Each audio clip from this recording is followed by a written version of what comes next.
Inspirational. Powerfully refining. And unapologetically controversial. Conversations with the Royal Empress. The entire world knows the secret of who you are. Now is the time to step into your queendom and become the Royal Empress that you're meant to be. One woman at a time. Conversations with the Royal Empress. Now Akila, she's the analytical Empress. Akima, she's the Empress that will challenge you. And Lakashay Nadira, she's the Empress who tells it like it is. Now, straighten up your crown and be elevated through conversations. Conversations with the Royal Empress.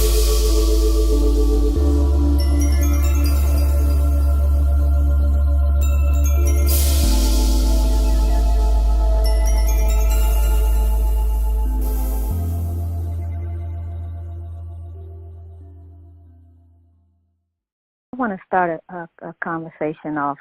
This stems from actually some dialogue I've been having on Facebook with some sisters. And it started from one of my Facebook friends posting, you know, those memes that's on social media. And it says, "Can I fix a broken man?" So it was just sort of like a meme. So other people started commenting on it. And a lot of the responses were that that our black men need to be fixed, that they're broken. So we were having dialogue back and forth. Some of the comments that were made in the social thread was, "Oh, well, you know, we need to out teach these brothers. We need to out sex them, or what was the other term used? Out nourish them." And my response to that was, no, those are competitive terms. So we need to be clear. Yes, our men are broken, but as black women, we're broken as well. So I would like to discuss this. So I want to open the floor for anyone who had any comments on it. It's a really good topic. And I think it just within the question in and of itself, it speaks volume.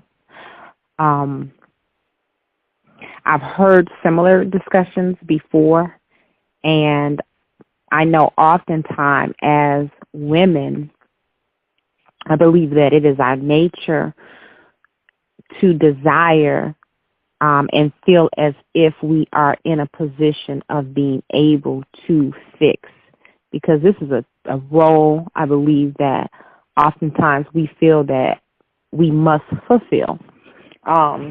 And in many cases, there is nothing wrong with it. I think it can be a problem when we don't fully understand what it is that we have in front of us that we're attempting to fix.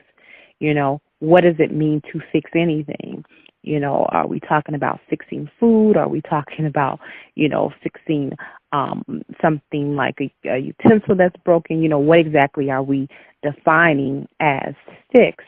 And I think when we are clear on that, then we have to look at what our capabilities are.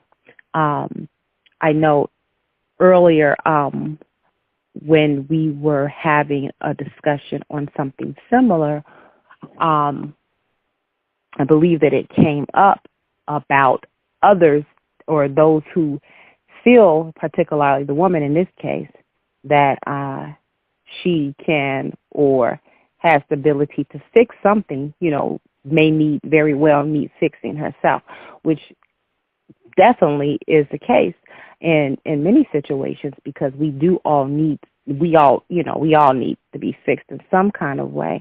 But I think when we're clear on what it is, because it's not like we're talking about a toy, you know, it's not like we're talking about other types of damaged goods. We're talking about an actual human being. And it's easy for us, I believe, to just automatically want to just jump in and fix, mainly because it's just a part of nature of who we are. but it's a matter of being clear as to how we're defining it and what it is that we have in front of us that we're attempting to work on. Now, I'm not saying that we can actually do it. I'm not giving a definite, although I definitely have, my thoughts on that. But what I am saying is that before we get in the kitchen or get into the laboratory and begin to do the work, we have to look at what the work involves, what it entails, who or what it is that we're attempting to work on, and be clear on what is needed in our capacity level. So I'm going to jump in and just say that I think I have just a little bit of a different perspective, I guess. I don't think that people can fix other people. So that let's just start there for me. I think that at the point that you believe that you can fix someone else is a problem, because I think that everything is an inside job, and that people have to have a desire. If there is something wrong with them, then they have to have that desire to want to do that for themselves. You can't really look outside of yourself, I think, for a remedy to whatever is wrong with you. And as far as people saying, well, at your point, Hakima, with the conversation that you were having with the different women, you're quick to point out someone else's flaws, but then you're not looking internally at yourself. So how is it that you have this insight into someone else and what's wrong with him? But more importantly, if he is broken, why are you trying to fix him? Why are you not allowing him to go out and be a man and fix himself if that's what he needs to do? You're not his mother.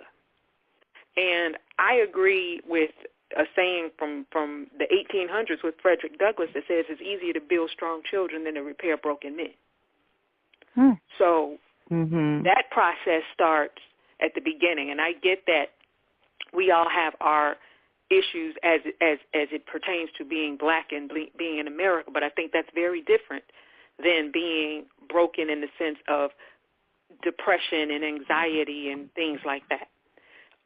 Just, or the way that you were raised, where you have this poor outlook on life in general, and somebody is trying to, quote unquote, rescue you.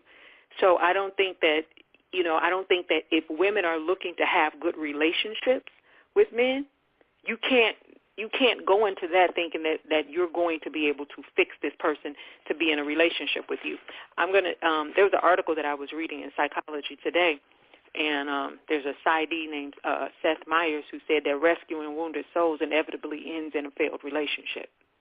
So if that person really has a wounded soul, something that you're trying to repair, but they're not necessarily seeing it themselves, they're not trying to fix it themselves, then what are you doing? You're beating your head up against the wall because you're trying to change something that somebody actually has to understand and be willing to change themselves. And that's just my opinion. So, I think that if you have this attitude like, we have to do this for black men, we have to do that for black men. No, you don't. He has to do it for himself. That's what being a man, as far as I'm concerned, is all about. It's accountability. Maybe you can point something out to him, but he has to be willing and he has to go about fixing that himself. My thing is, if the man is broken, then let him go fix himself, and then once he gets whatever those issues are worked out, then he's suitable for you. Until then, keep on moving. That's just how I agree with you. I really do. But I also, back to what I had stated originally, I guess, again, it's about the defining of what one considers to be fixing, because by all means, I feel that a person who is broken, who comes and enters into a relationship, there's nothing that anybody can do about that until that person gets themselves together. I'm really speaking really on I guess more of a spiritual level of how I'm looking at fixing, not necessarily, I guess, in the same way. So I guess the best way for me to kind of maybe describe it is when I kind of put up a definition, which of course there are many definitions. So one says to fasten something securely in a particular place or position. Let's see. Another one says, directs one's eyes or attention or mind steadily, unwavering towards, to attract and hold. Let's see here. To mend and repair. And in this case, I guess more so that fits that particular example, mending and repairing, from what from the perspective that you're giving, Akila. Another definition is to do necessary work to improve and adapt to something, to make arrangements for, organizing, to provide, to supply, to furnish, to restore order or tidiness to something, especially hair, clothes, makeup, et cetera, et cetera. So I can go on and on. But I think the various examples of the different levels of fixing, it doesn't necessarily always, at least in my opinion, it doesn't necessarily always mean that the person has to necessarily mend something back together. It could be, or the way at least I was looking at it in a union, as providing just necessary level of support to assist in improving.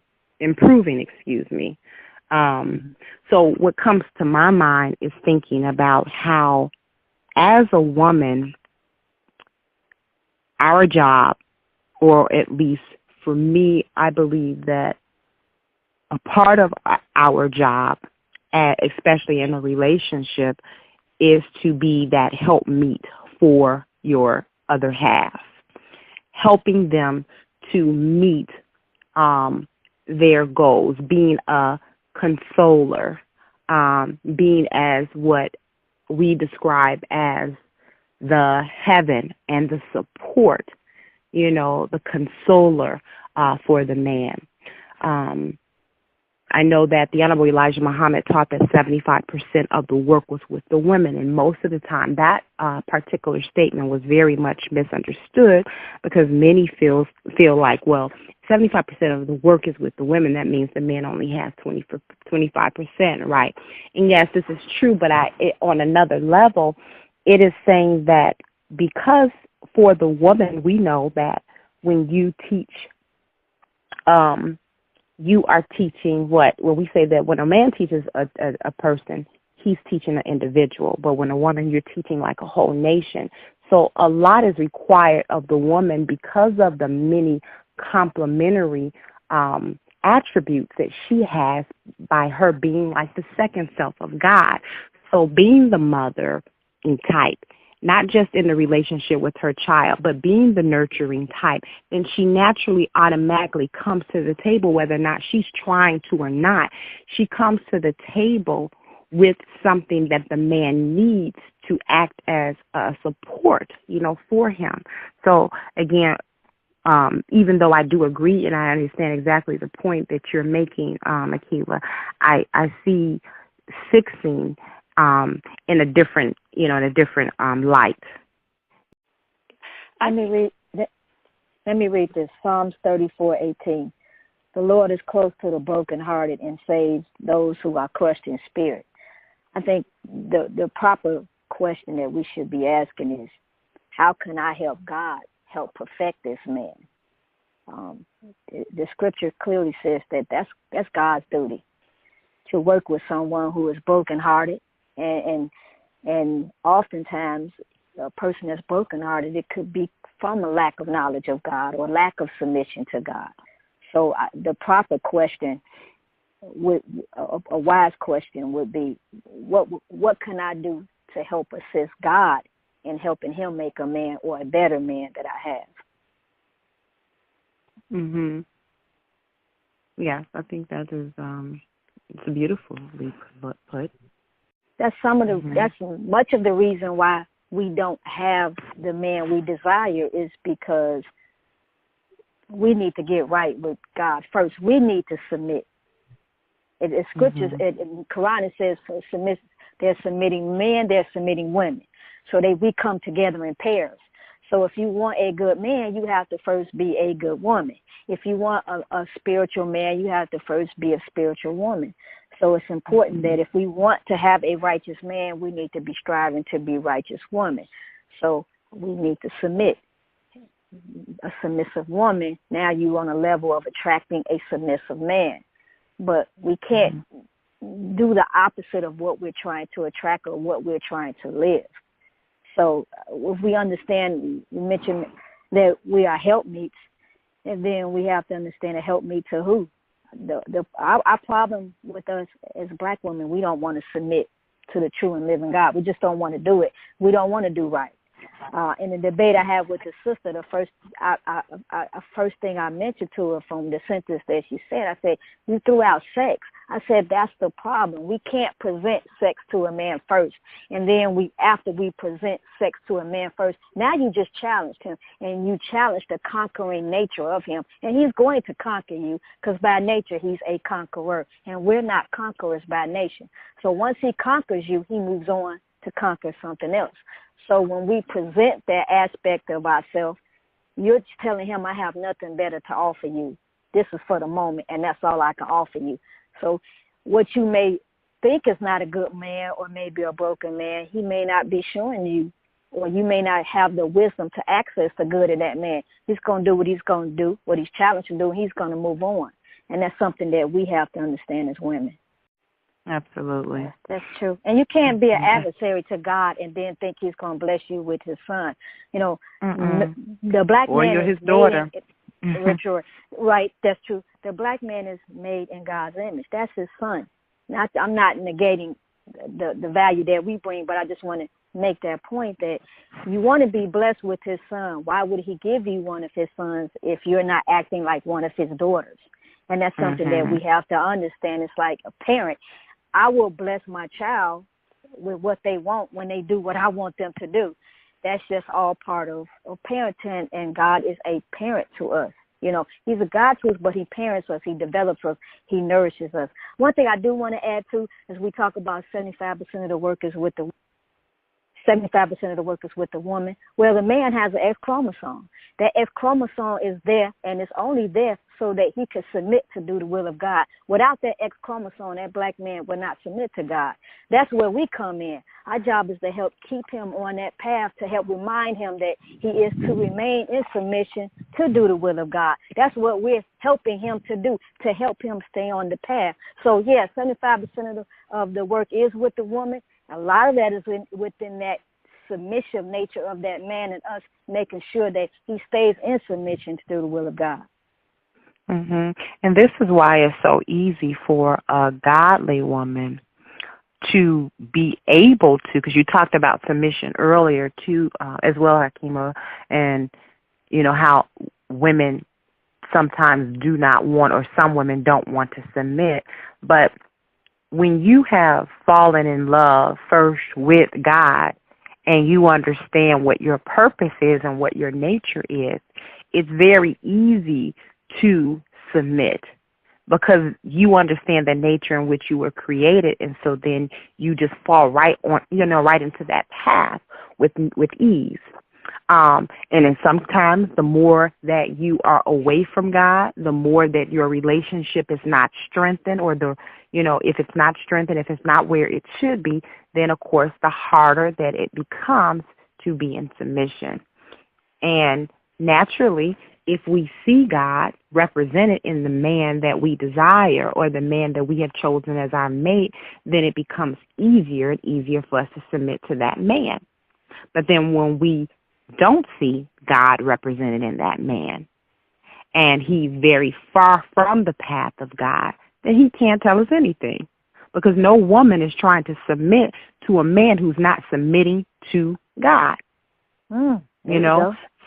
So we begin to automatically rebel. So even though you did mention, yes, women don't want to submit, but why don't they want to submit? They don't want to submit because they may be chasing and running after the wrong thing, who is not really a true reflection of her father, her spiritual father. And so therefore it becomes a struggle. It's like somebody's taking a horse and attempting to force them to do something that really is not in their nature to do, only because our natural self is to submit to God. And when we don't see God represented, we rebel, and we're going to raise hell until you begin to be that man that we desire. I was going to say, I saw a post, somebody put up a post today where they were advised by someone that you allow that man to lead even if he leads you into a brick wall. And I started laughing because I'm like, yeah, right. So just with what you just said about us wanting to submit to somebody who's already submitting to God, and it just made me think about that comment that you're not going to follow a man that's going to lead you to hell. No, true that. So mm-hmm. So you have these people who think, because we're throwing that term submit out there too, and so sometimes people, they do get spooked by that because they think you're telling me to submit to this man's lead, and any man's lead, and it's not any man's lead that you're going to submit to.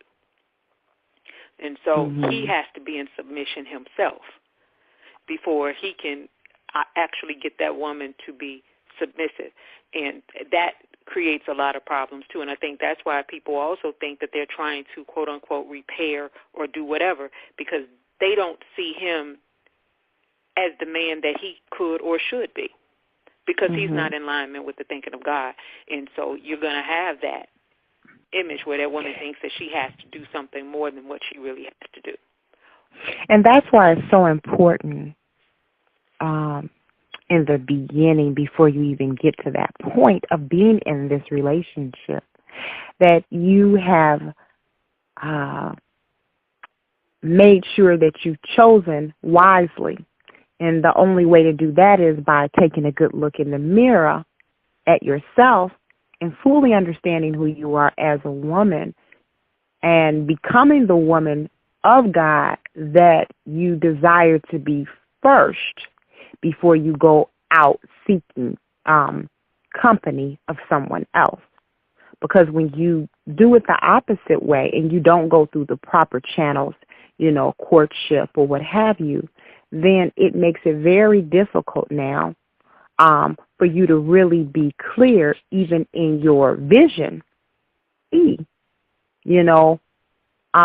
it is that you really, really need, desire, and want. Because now you're putting, and I won't even say needs, you begin to put the needs first, or what you think you might need, because you might even misconstrue it or confuse it as something else. So do you all think that the women that are saying, or the women who see a man and says that a man is broken, that she needs to do something for this man because he's broken, why do you think women are saying that? They're saying that because it comes from different places. Some women will say that if they can't control the man. Some women will say that if they don't have the wisdom to help direct him to where he needs to go to deal with whatever issues he has. If you can't point him in the right direction, this relationship is going to be a problem for you as well. And I think it's nothing wrong with identifying that there's an issue in your mate. Something's not right with them, or they're not seeing something in the right perspective, or they're not demonstrating the behavior that you expect or the behavior that they should demonstrate. But it's one thing to come from a place of it's on you. It's something wrong with you. It's not something wrong. Maybe it's I'm not a good gardener. Because I could plant seeds in the garden and won't get nothing. But you can plant seeds in the garden and you can get vegetables. You can get whatever.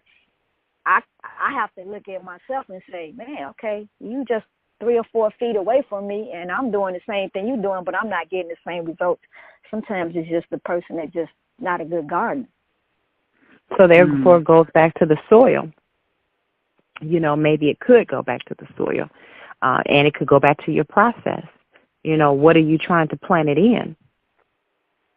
Because every good seed needs a good place to be able to be nurtured, to grow. And then what are you watering it with?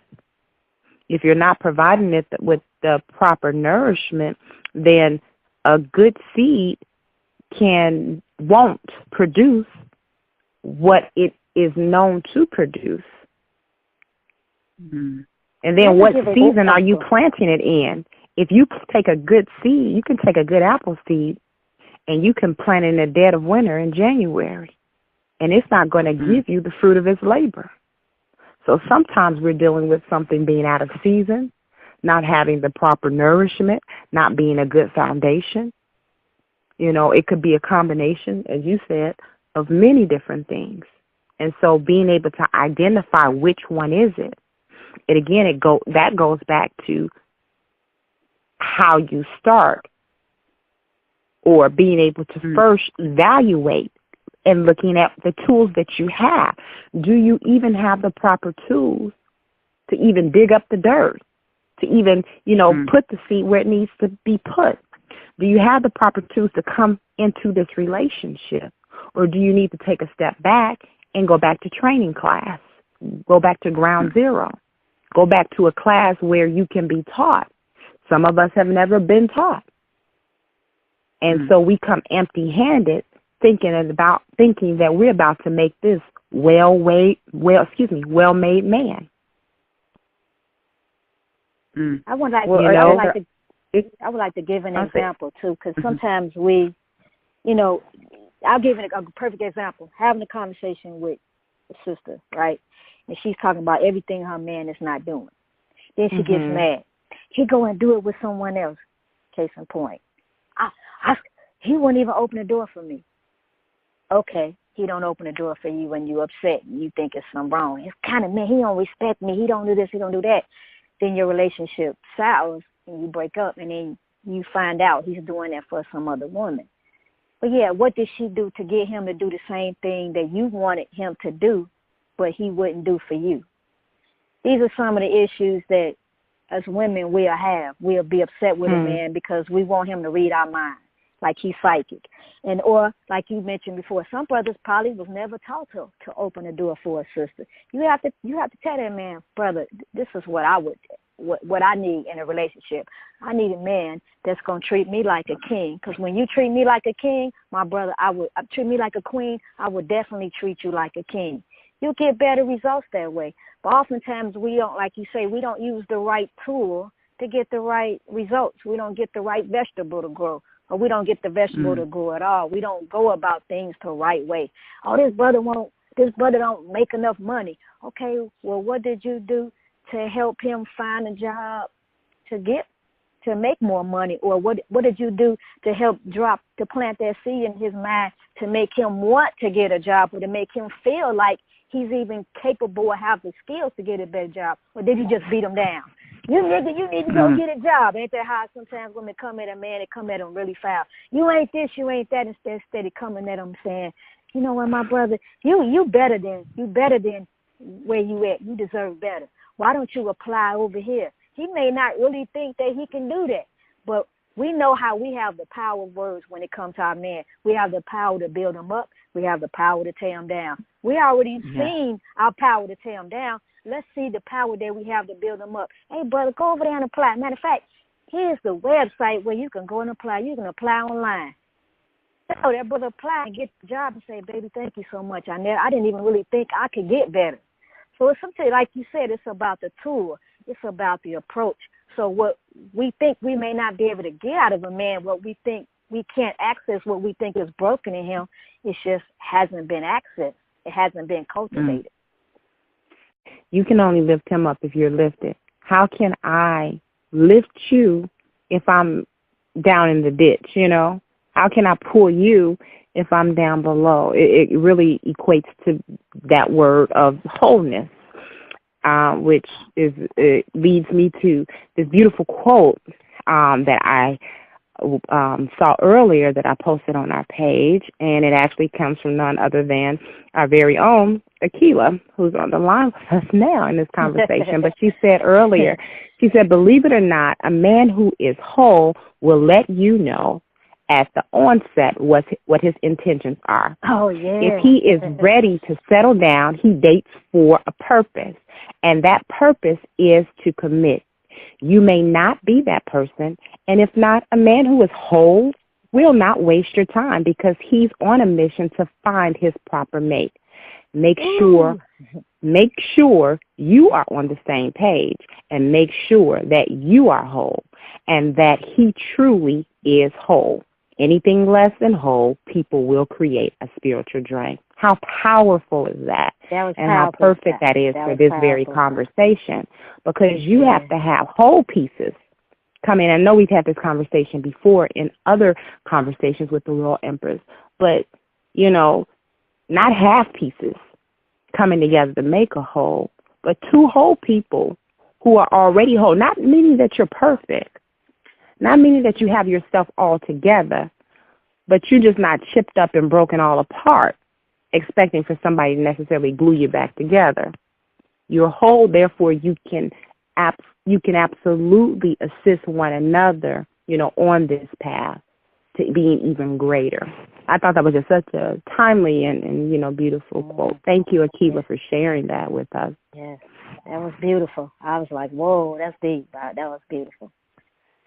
Yeah, it was. It just made me think about people when I see people struggling in relationships, and it's like you're coming together.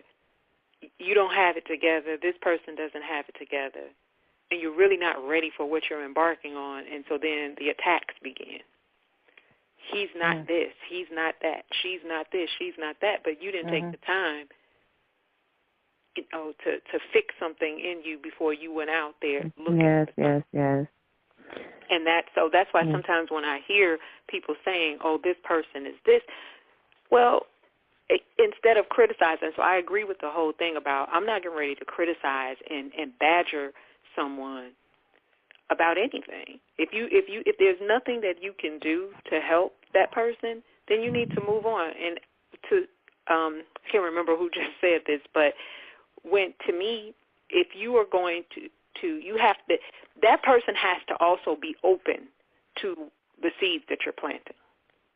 Mm-hmm. So if that person is completely closed off, then you're not planting seeds in fertile soil because they're not open to it. They're not prepared for that. So it has to be. I think it has to be an internal desire. And so I don't think that people are always just broken, but we are flawed. And I think that there's a big difference between being broken and being flawed. And I guess that's where, when we're talking about these words and how we look at everything, a flawed person is very different. We're going to have things that we're not going to, that I think works better than this. That doesn't make a person broken because you disagree with them. It just doesn't. So, I can look at myself and say that when I was with my son's father, I felt like he didn't pay bills the way that I felt they should be paid, not because something was wrong with him or that he was broken. It was just that I did a better job of it.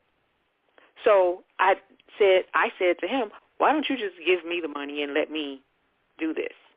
It wasn't an argument. It wasn't, you don't know what you're doing, you bluff. It wasn't any of that. It was just, how do we make this work? And so to me, when you talk about being a helpmeet and things like that, those are the things that I think where someone else has a weakness and you have a strength, you just have to be open to building when it's two people that have come together. But people have to be open. Realizes that because like you said, I'm an adult. So all of those other things, been there, done that. I've been in relationships where I was not really clear. We still trying to figure it out, like, what do you mean about that? And for me, I just didn't have time for all of those things. Like, I'm so past that stage in my life where, time is very important to me. So I'm not trying to waste your time, and I definitely don't need you wasting my time. So let me be very clear in explaining who I am and what I'm coming to the table with. I'm not even trying to hide behind anything. I'm going to be very clear, clean, and raw. So this is me. So if you're expecting X, Y, and Z, that you're not going to get that from me. This is what you should be expecting. And let me ask you this, that way you spend so much time, getting past all of the garbage Or you get past all of those things in the beginning, and then you don't have to waste time down the line. Who has time to waste time? Nobody. So it's better to be up clear, up front, knowing exactly what you're coming to the table with, knowing exactly what your intentions are, being extremely clear. Because relationships in and of itself is work. So why would I want to work towards something that may not even be workable? If I can alleviate half of that stuff before we even take it to the next level, God bless us all, because it takes away from extra energy that does not have to be used and that can be used towards the building of a solid relationship, opposed to a bunch of fictitious or falsifying just to make it seem good, So I put this mask on, this persona of who I think you want me to be, opposed to just being straight up and real and in the raw, So I appreciate that. It sounds like what we're really getting to is that what people are not doing is figuring out if they're compatible with people. Yeah. And that really seems like the bottom line. And we don't want to stop to figure out if we're compatible, because we're led by things that have nothing to do with building a real strong relationship. You're looking at what he looks like, how much money he makes, how much this, and so you're impressed by that.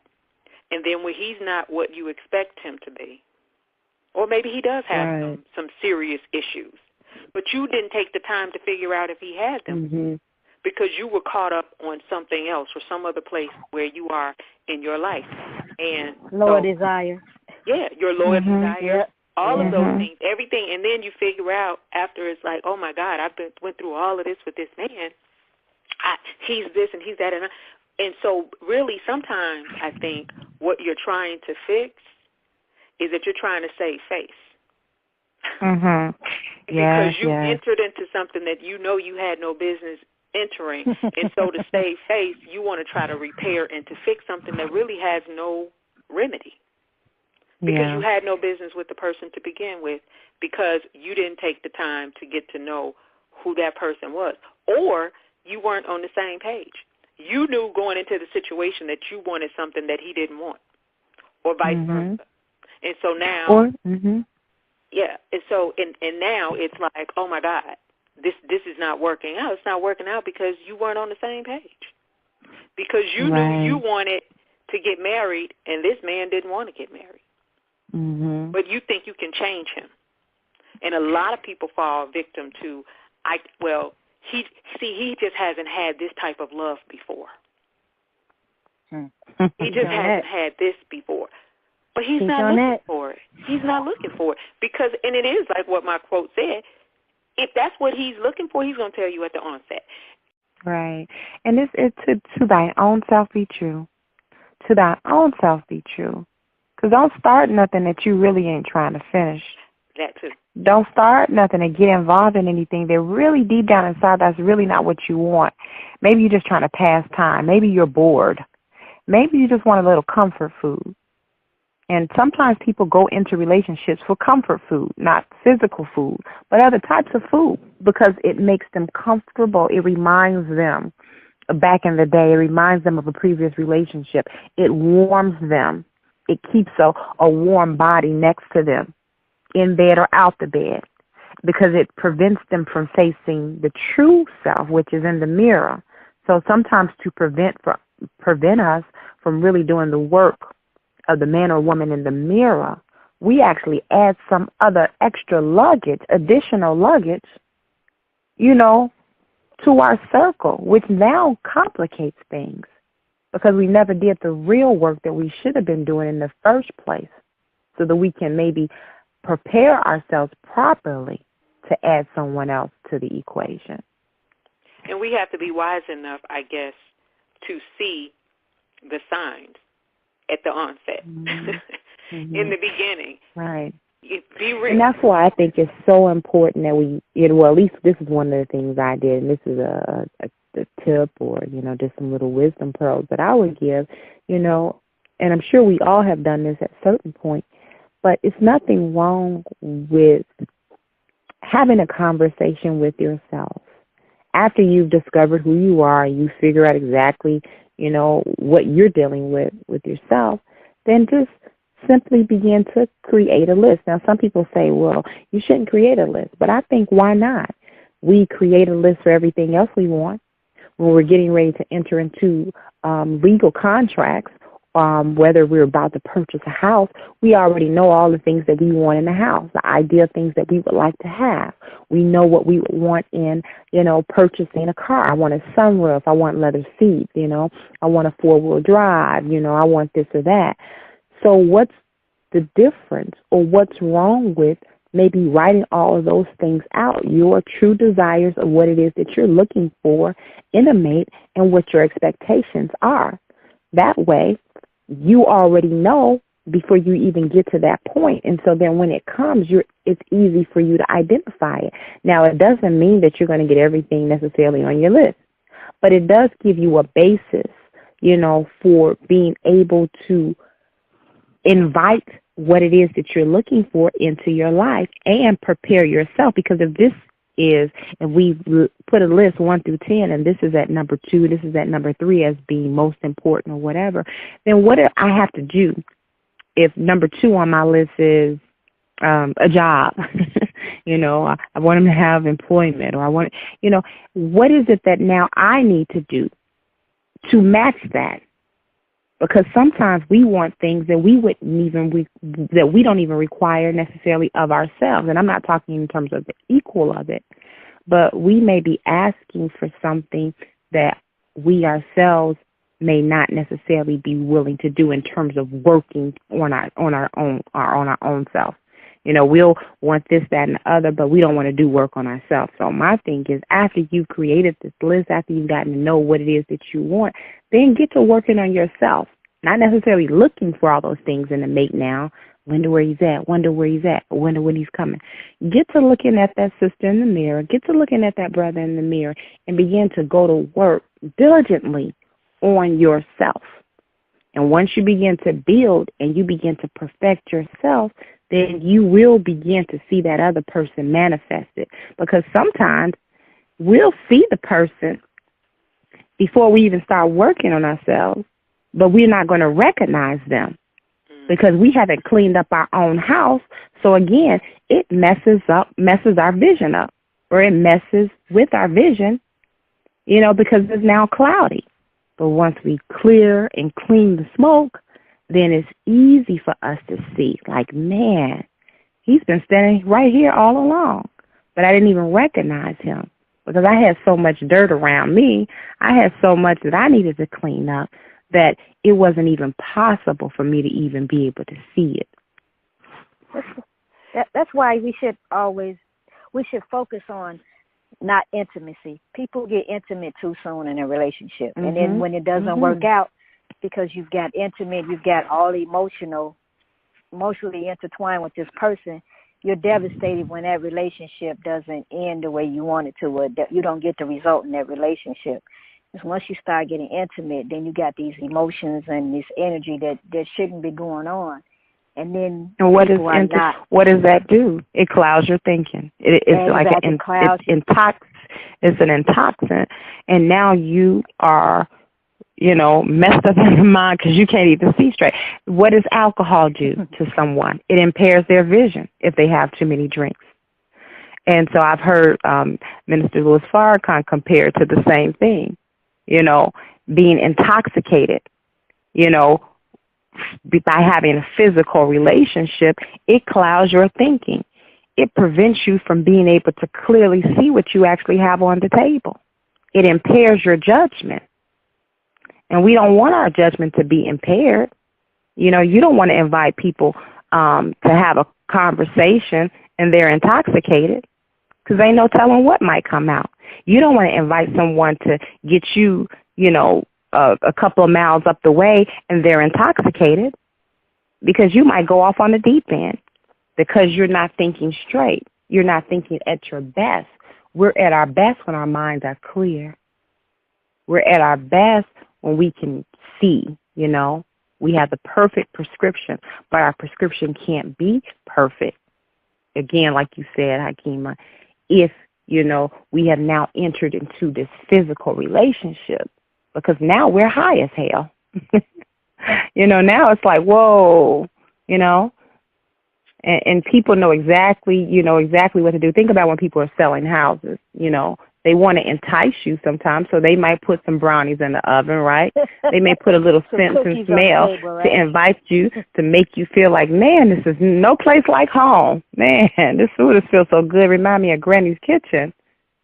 And so now your, decision-making has changed because you had something else to influence it, that if it was not there, you can see it clearly.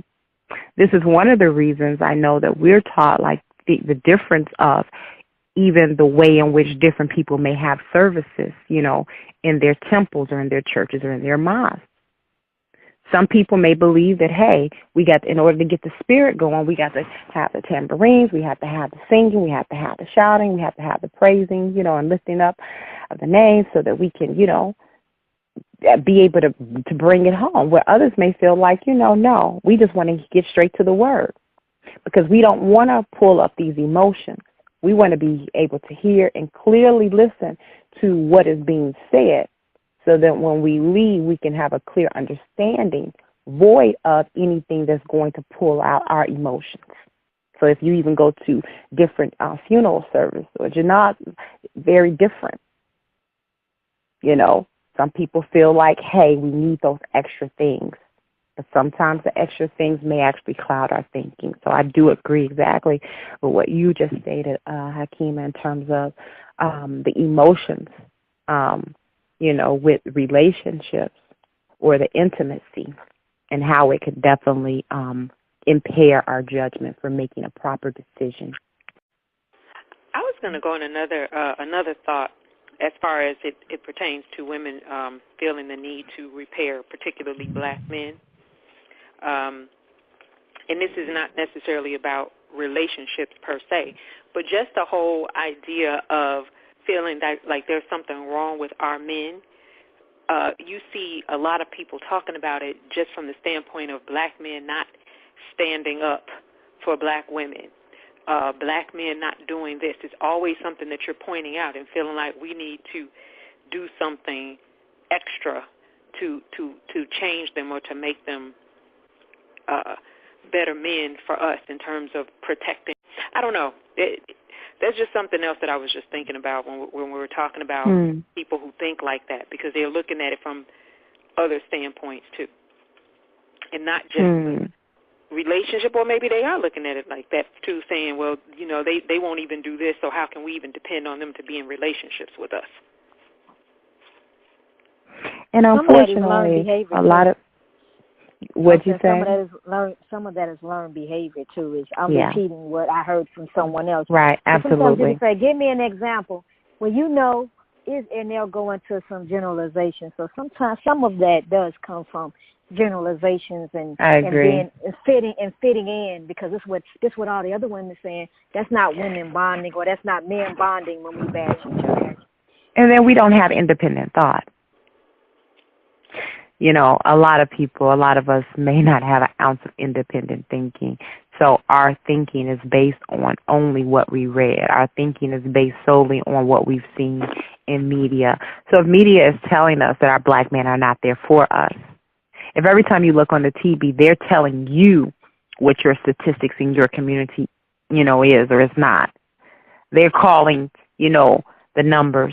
And then what happens over a period of time when you allow them to give you this information and you don't do your own research or come from your own experience, then you adapt and you take theirs, whoever they are, whether that is the media or whomever. But we'll take that, and make it the marker for us making our decisions. So if they tell us that there are more men that's incarcerated and therefore the black woman is, missing out or whatever, we take that and we run with it. And we sound pretty foolish, again, when the question is asked, well, where are you basing this on? Where'd you get this information from? And, and I would say this to many of my friends who knew me. I'm like, where, and I get it. I do get it, but my experience, all I can say is my experience was very different. Mm-hmm. I just been blessed to always be around some really wonderful men who wanted to be committed, who wanted to be in a relationship. Now, that does not mean that those men were that were for me, because if they were, I would be in a relationship with them, but that wasn't the case. But Allah showed me that, man, you're running into some beautiful people, beautiful brothers who will make excellent husbands for somebody. Well, again, that was the frequency that I was on. And it wasn't necessarily that maybe I was even looking for that, but that was just the energy that I maintained. And so therefore, as we say, as a man thinketh, so is he, and there is an energy field there, which is real, that will extract and pull forth what it is that you need. The same as with the earth. The earth is created to be able to give us exactly what we need.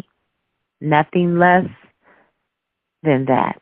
So the same way we can attract what it is that we need based on where we are, So oftentimes we have women, because of their unfortunate experiences, that will take the pain, and then they take that pain and they're upset, they're angry, they're mad. So then you get that term, angry, mad black woman, which that's a conversation for the Royal Empress all within itself, right? Because we're all black women, and all of us have been mad and angry at some point, right? But that term in and of itself, angry black woman. But we will take the pain, and because we may not know how to properly dispose of the pain, we carry it around like extra baggage and extra luggage.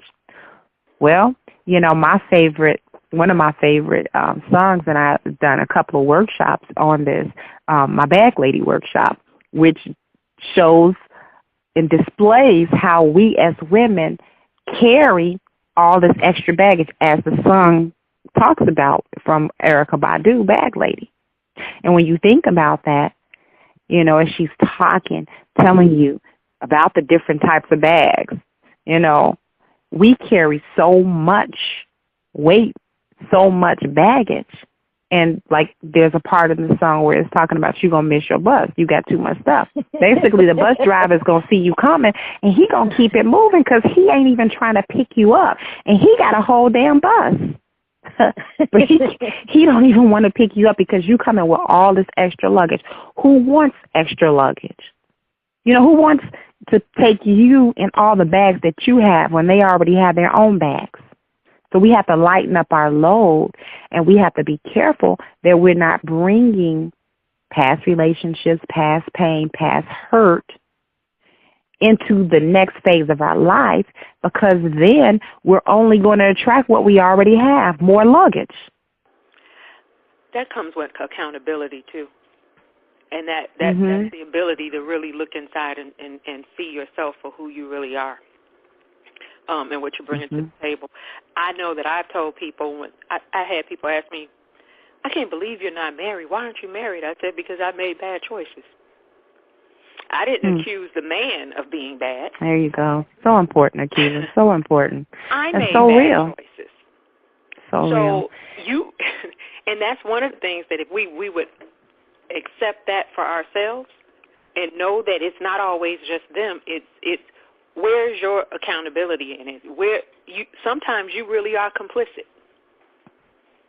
Praise the true and living God, right? Yeah, so you just got to be truthful with yourself. Maybe it's nothing wrong with him. Right.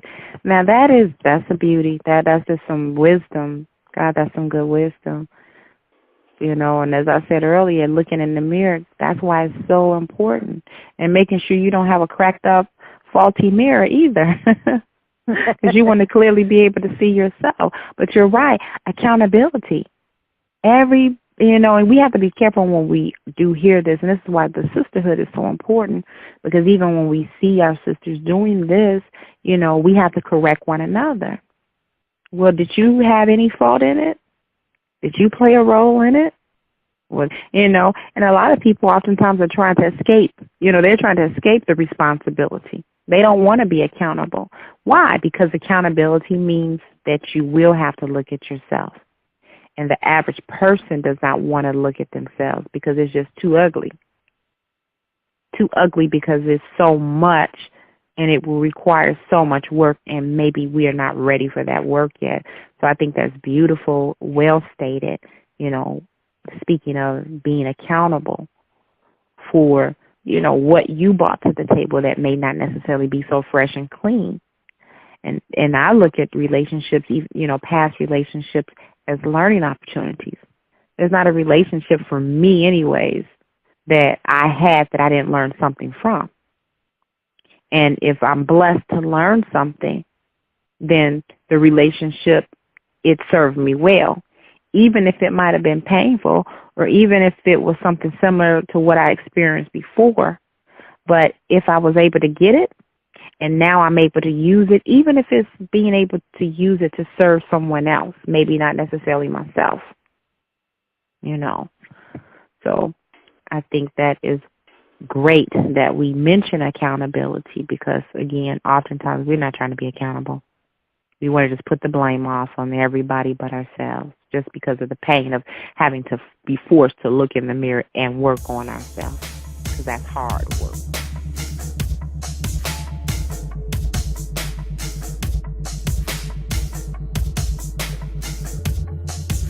Thanks for listening to another episode of Conversations with the Royal Empress. Tune in next week for another enlightening conversation. For more information on the Royal Empress, please visit the website royalempress.org. You can also follow the Royal Empress on Facebook, Instagram, and Twitter. Conversations with the Royal Empress is a subsidiary of the Royal Empress organization. All rights reserved.